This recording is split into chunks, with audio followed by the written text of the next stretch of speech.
it was billed as a death-defying escape, a Halloween night spectacle in Fresno in 1990.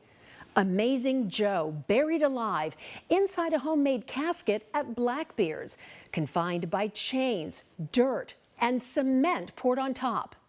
The 32-year-old magician never emerged, dying in front of his family and hundreds of strangers who had gathered to watch him escape. Now, as the 35th anniversary approaches, his son is hoping that his father's final act will be remembered forever. My co-anchor Brian Dorman with the story.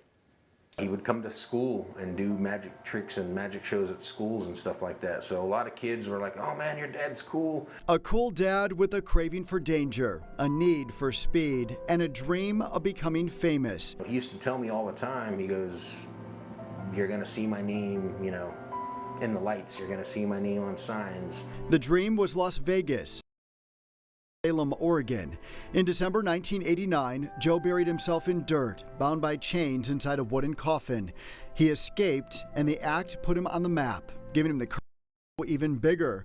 The next year in Fresno, it was Halloween night. It was very, very cold that night. Everybody had on blankets and coats. Through the chains, through the shackles, through the handcuffs.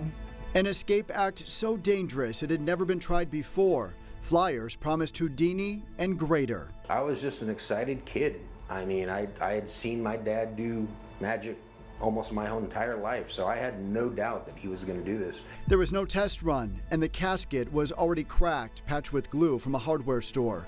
6 feet deep, covered with dirt, and topped off with heavy wet cement. And it wasn't just Halloween night.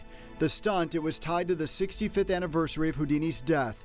It also served as a fundraiser for an addiction recovery center, celebrating Joe's own sobriety. Had he made it that night, he would have been exactly where he wanted to be. And he would have been Chris Angel, he would have been David Copperfield, he would have been David Blaine. Before the act, Joe's mom urged him to go see his dad, but he didn't want to bother him while he was prepping for the biggest night of his career. I'll wait till he comes out. I'll, hug him then, tell him I loved him then. I had that one opportunity to hug him or wish him luck or whatever, and I decided to wait. A decision that still haunts Joe Jr. today. In front of his sons, Joe 13, Josh 10, and their mom, Joe Burris died under the weight of the dirt and the cement.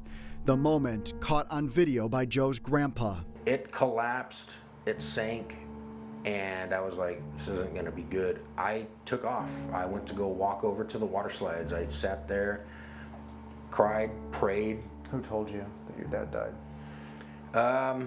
The news. The news. We got home and it was top story on all the news channels. For the past 15 years, Joe has been trying to raise enough money to pay for a plaque or a bench out at Blackbeard's, so his father will never be forgotten. That's where he died. A lot of people know. I just want something that, can be, of him out there forever. It keeps getting told because it's like, I don't know, it's just intriguing. Fresno magician Tim Mannix is among a small network of entertainers keeping Amazing Joe's story alive and hoping to see him honored. Now it's part of Fresno history. I think it should be memorialized. I think there should be a plaque saying, man gave his life, trying actually to attempt a famous illusion. I need a coin. There it is.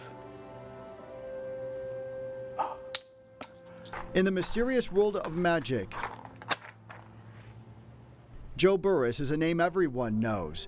Fellow magician Miles Maddox says Joe pushed boundaries in ways others only dreamed of. He was definitely elevating the art, thinking outside the box, taking things to new heights. It's just, unfortunately, it didn't go the way he anticipated. Those who knew of him say they will keep looking for ways to help Joe Jr. reach his goal so that Amazing Joe's Fresno legacy will live on forever. So it's something that definitely means a lot to me, that somebody still to this day cares enough to be like, yeah, I will do what I can to help. So it's definitely much appreciated.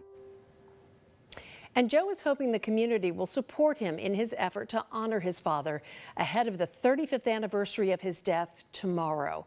If you'd like to make a donation to help Joe reach his goal, we've provided a link to his fundraising efforts on our website.